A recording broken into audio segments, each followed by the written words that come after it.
Halo friend, balik lagi ke channel Talk P2P, tempat kamu bisa mengeluarkan semua undang-undang kamu tanpa harus takut dihakimi. Kita hari ini balik lagi ke sekitaran GBK. Kita ketemu salah satu narasumber yang mau berbagi cerita-ceritanya tentang bagaimana dia bisa bertahan di ibu kota. Gak usah lama-lama deh, kita langsung kenalan aja sama mbaknya. Dengan kakak siapa nih? Ayu. Dengan kakak Ayu. Kak Ayu tadi aku sempat nanya, sebelumnya aku mikir Kak Ayu ini orang Jogja. Ternyata bukan, Kak Ayu ini Bukan. blasteran ya kak ya? Blasteran. Blasteran mana kak? Blasteran Cina Sunda. Cina Sunda, berarti Cidun ya. Iya. Oke. Kayu, berarti lahir besarnya di Aku Bandung. lahir besarnya di Bandung. Udah berapa lama kak di Jakarta? Aku di Jakarta ya udah lulus kuliah sih kerja langsung di Jakarta sih aku. Oh berarti tahun berapa itu kak? Jadi aku tuh habis kuliah itu tuh langsung ngelahirin ya kan, karena aku Oh, cewek waktu itu uh-uh. ngelahirin, jadi sempet kayak vakum kerja dulu. Jadi aku tuh telat telat mulai kerjanya sebenarnya. Berarti di Jakarta udah ada sekitar 15 tahun kak. Ada 15 tahun. Ya. Udah tahu kan kira-kira kakak ini angkatan tahun berapa? 15 tahun dia di Jakarta. Tapi apakah yang buat kakak tertarik untuk merantau ke Jakarta? Karena Bandung merupakan kota yang menyenangkan juga sebenarnya ya. Oke, sebenarnya kalau dibilang eh, UMR antara kota lain sama Jakarta jauh sih. Oke. Terus ya kalau mau cari kerja dengan gaji yang oke tuh di Bandung susah sih. Oh, oke. Nah di sini tuh banyak sebenarnya lapangan kerjanya, tapi persaingan kerjanya juga susah banget. Gak susah ya.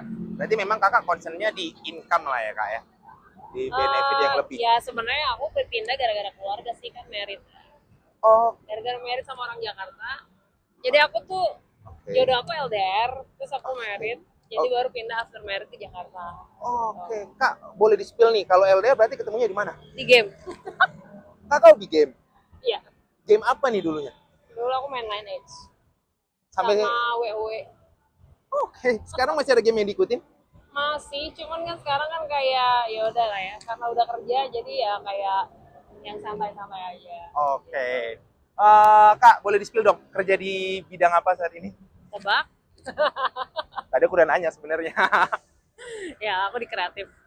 Nah, kakak ini kerjanya di bidang kreatif, guys. Jadi tadi sebelum kita ngadain konten ini, kita banyak banget dapat masukan dari kakak ini dan mungkin kita bakal share ke teman-teman ya.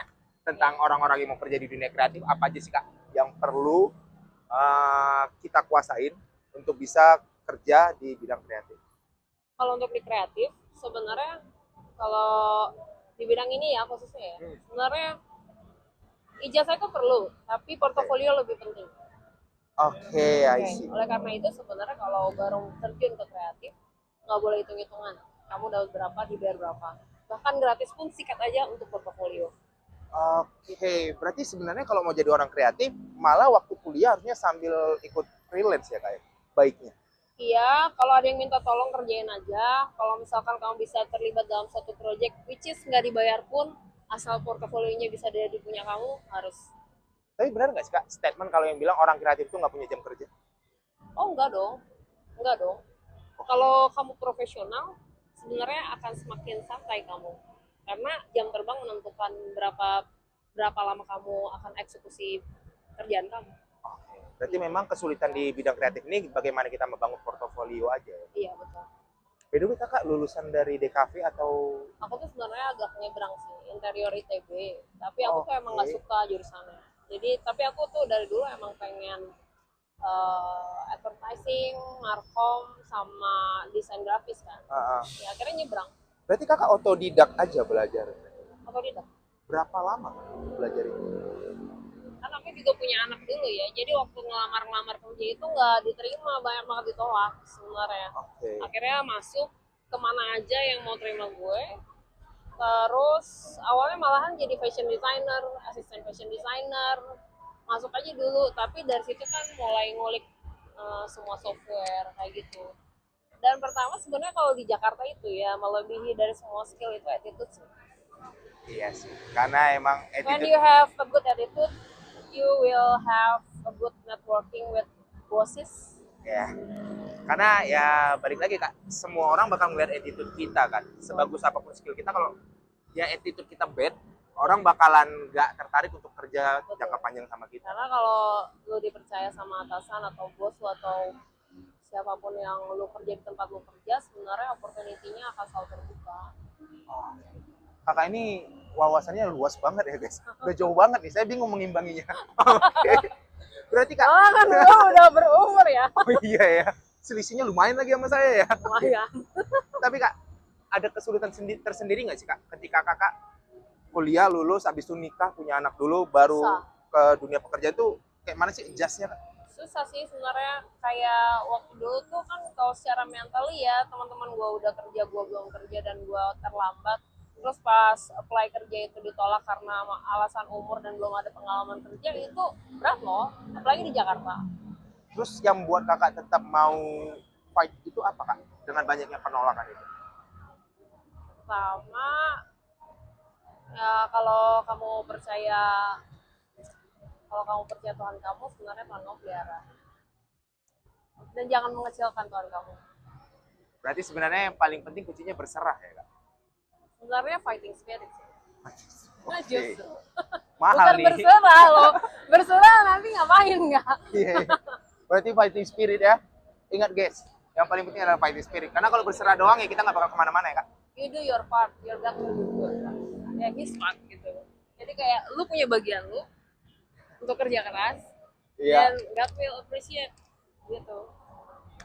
Kelas. Tapi aku penasaran Kak.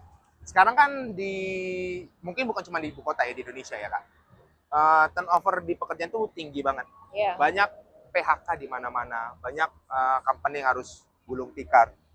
Menurut Kakak Kak, apa sih yang harus kita punya untuk bisa tetap bertahan di dunia pekerjaan? Mungkin lebih spesifiknya di Jakarta yang kita tahu persaingannya itu cukup ketat banget.